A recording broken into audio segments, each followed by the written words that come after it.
Assalamu alaikum wa rahmatullahi wa barakatuh. Walaikum assalam wa rahmatullahi wa Brother, barakatuh. my question is regarding Hajj. Can a person who has not yet performed Hajj do Hajj Badal or not? What is Hajj Badal? And the second question is posed by a non-Muslim regarding the rituals in the Hajj.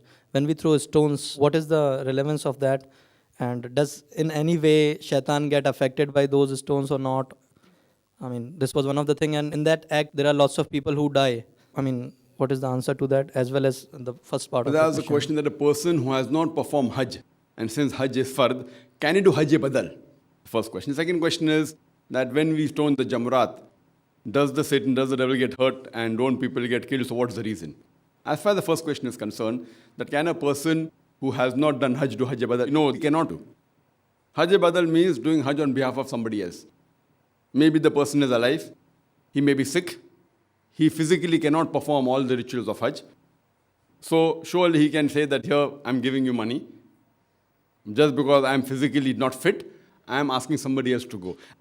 As far as the second part of the question is concerned, that when we stone the Jamaraat, does the devil get hurt? See, here we have to realize that when we stone the Jamaraat, it is not that physically we are causing a damage to the Satan. It is symbolic. That means we are against the devil. That is there, and we know that the devil always strives to take us on the wrong path. So when we are stoning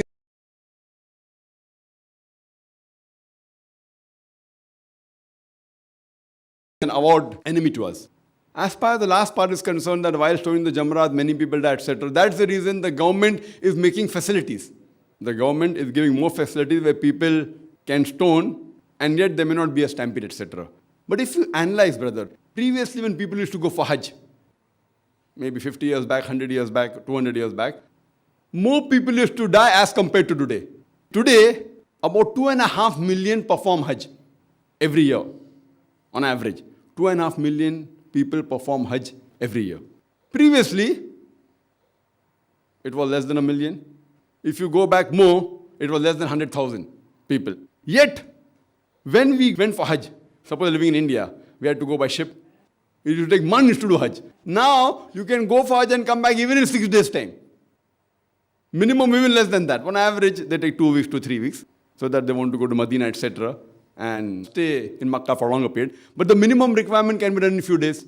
Previously, it used to take months. And whenever people used to go for Hajj, they used to meet the relatives, and there was an understanding, maybe we will not return back. Maybe. Chances.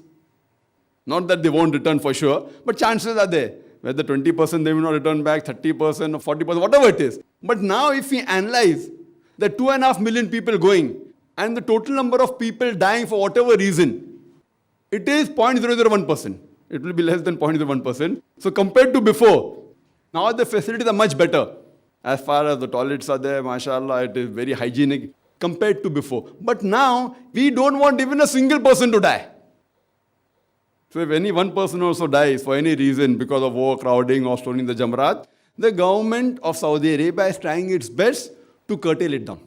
And when non-Muslim experts, when they hear about the facility that the government is giving, they say it is impossible. Logically and scientifically, it's impossible that 2.5 million people are gathering together in Arafat, Mina, and performing the rituals without hundreds of thousands of people dying. They say it's impossible. Yet, alhamdulillah, we see that every year the Hajj is being performed. There have been occasions where there was some fire took place and few hundred people expired. There was a tunnel that caved in. But yet, if we see the percentage, it is very negligible.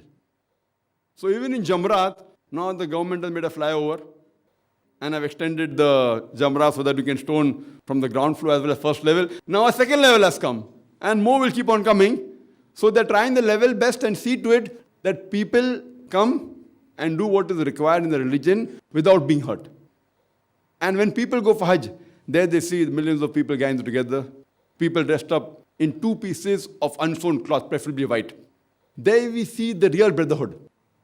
People from America, Canada, UK, Singapore, Malaysia, India, Pakistan, UAE, Gulf countries, they dressed up in 2 pieces of unsewn white cloth preferably. You cannot identify the person standing next to you is a king or a pauper, whether rich or poor. All look similar. So here we get the universal brotherhood and practically demonstrate. So we perform Hajj because it's one of the pillars of Islam. It's a further commandment of Allah and His Rasul. Hope that answers the question.